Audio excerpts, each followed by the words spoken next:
Благодарам, председателке. Овој амандман и оваа тема е заокружување на целокупната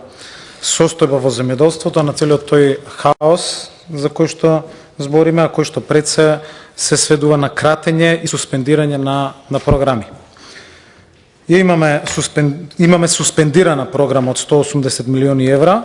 и сосема неодговорен пристап од ресорното министерство, кое што преку телото за управување со ИПАРД е целосно одговорно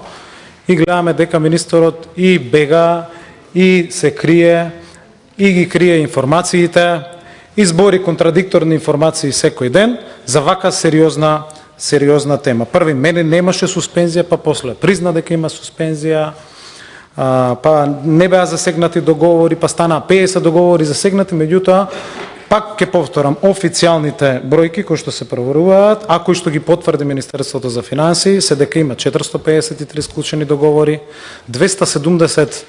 исплатени, ама делумно, не е точно, тоа е делумно се исплатени, не се сите, заради тоа што ИПАРД инвестирате, па потоа враќате средства, значи се задолжувате со кредити, инвестирате своји средства, ставате во залог, хипотека, имоти така натаму, и 180 комплетно неисплатени оние кои што се реализираат во моментот, и тие се најзасегнати, за нив не само овие 115 милиони денари, туку ќе биде поголема програмата, односно износот кој што треба да биде потребен. Ние имаме програма за рурален развој која што од 1.200 милиони е скратена на половина, на 650 милиони, скратени се во рамки на тие средства, бидејќи кофинансирањето наше национално за ИПАРД во програмата за рурален развој се скратени, и оваа целокупна состојба ја најавивме, односно беше јасно дека ќе дојде до ваква состојба уште при алармирањето дека ако за 4 месеци беше потребно во ИПАРД 2, каде што не сме вратиле ниту едно евро назад, тогаш беа потребни 4 месеци за еден изваков повик, како што овој, каде што се фатени корупцијските сделки, со исти број на договори, претходно обработен за 4 месеци, а сега се потребни 18 месеци. Тоа може да го проверите на страната на делегација на Европската Унија, односно на DG Agri, но и на платежната агенција. Тоа значи се чуваа предмети во фиока, на биро, јас тоа алармирав јавно од собраниската говорница и се знаеше дека ќе дојде до тоа. Меѓутоа, неодговорноста сега е што баш таму се крати. А што се кратат субвенциите, милиарда денари, а е што не се исплатени субвенциите за овчарите, за млекото, а е што се скрати авансната исплата на субвенции за која што сега се измислуваат некакви си алиби зошто е скратена и така натаму. И факт е дека земјоделците до крајот на годината нема да ги добијат за прв пат овие 30%, а големите фирми ќе добијат по 1 милион евра. И се скратени и ИПАРД програмата и програмата за рурален развој. Тоа е еден огромен шок и едно огромно кратење буквално на секој поглед во секоја програма, во секоја мерка во земјоделството. Токму затоа пристапот мора да биде да се размислува, и ние тоа го побаравме, меѓутоа не добивме никаков одговор. Се извинувам, од Министерството, каде што ќе треба да ова национално кофинансирање, по примерот на Албанија, каде што имаат суспензија 3 години која што трае и каде што владата ги сервисира и националните и европските пари, но потоа има право да ги бара од Европската Унија во моментот кога ќе бидат откочени, одблокирани или ќе може сите средства да бидат користени. Сакам да кажам дека она што во овој момент е најпотребно е да се креира тоа акцијски план, да се предвидуваат, значи мораше до сега Министерството да има итна информација на влада со потребни буџетски средства за сите овие договори кои што се склучени, чекаат на исплата, не се исплаќаат, за сите оние договори кои што се во момент на реализација не може да ги добијат парите, а и земјоделците треба да знаат што со оние најавени јавни повици, бидејќи голем дел од нив, стотици од нив, веќе подготвуваат проекти заради тоа што Министерството и платежната агенција официјално направија пред најава што е обврска дека ќе биде распишан повик за две мерки. И затоа и во име на нив прашуваме што е тоа што се презема. Кога ќе можат да бидат распишени овие повици и што е тоа што владата и дали воопшто разгледувала информација во која што ги утврдува овие буџетски средства, заради тоа што има апликанти кои што чекаат исплати, кои што секојдневно имаат право да поднесуваат барања за исплати, но има и стотици кои што чекаат да аплицираат на самите повици. Наместо тоа и наместо да се коригираат и прочитаат убаво забелешките во извештајот на Европска унија, кој што вели дека приоритетно е зајакнувањето на капацитетите на ИПАР 3 и тоа веднаш да се реши.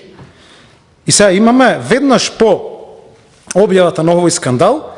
промена на 40% од раководниот кадар на ИПАР, за кој што за да го промените треба да пријавите во Европската унија. Што значи таму има уште поголем проблем,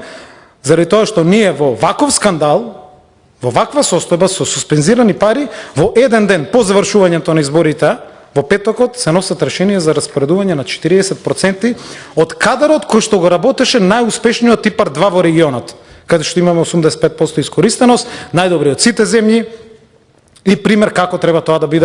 биде спроведено и ниту едно евро да се врати назад во целиот ИПАР 2. Значи во 5 години на ИПАР 2 ниту едно евро не е вратено назад и тоа е гордост на цела држава и на сите нас, заради тоа што секој едно евро било искористено. Меѓутоа, и за прв пат во извештајот на Европската комисија стои дека никогаш до сега не биле побарани антикорупцијски мерки, а овде точно го пишува, вика, потребни се антикорупцијски мерки и тоа не во друга програма, точно ја цитира програмата ИПАР 3. Да се подобри политиката на човечки ресурси и да се обезбеди ефикасно спроведување, но и да се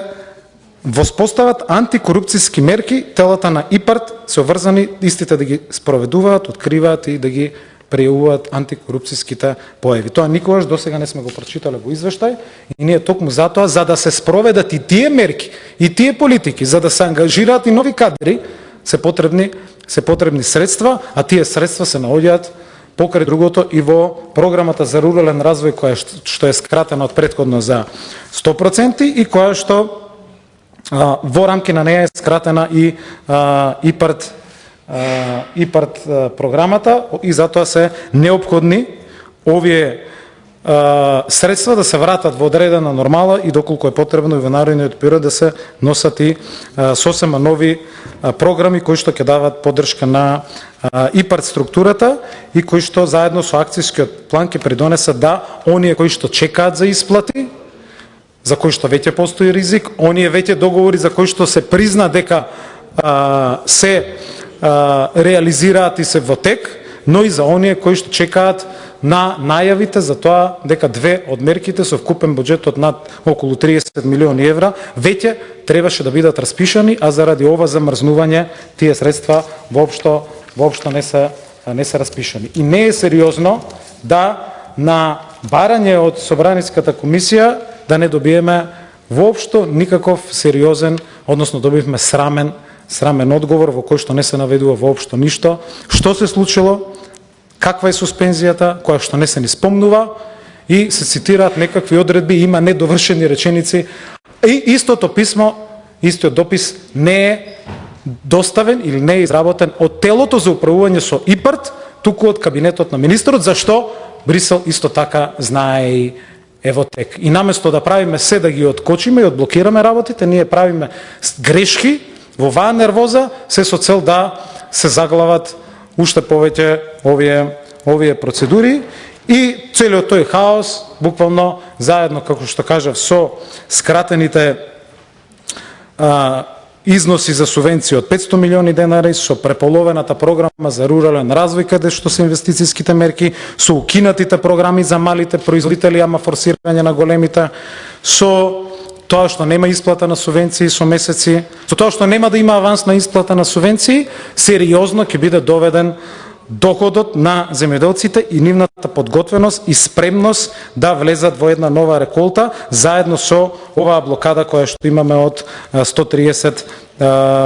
милиони евра. Наместо тоа се креираат мерки, како што кажав, и за кои што веќе се слуша, Ќе се укинат програмите за малите земјоделци, ама ќе креираме мерки за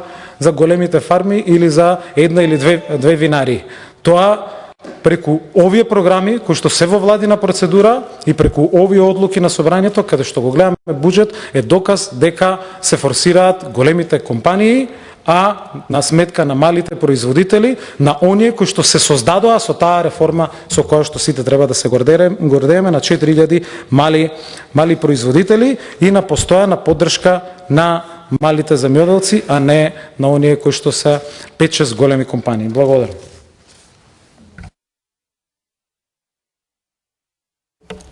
Благодарам.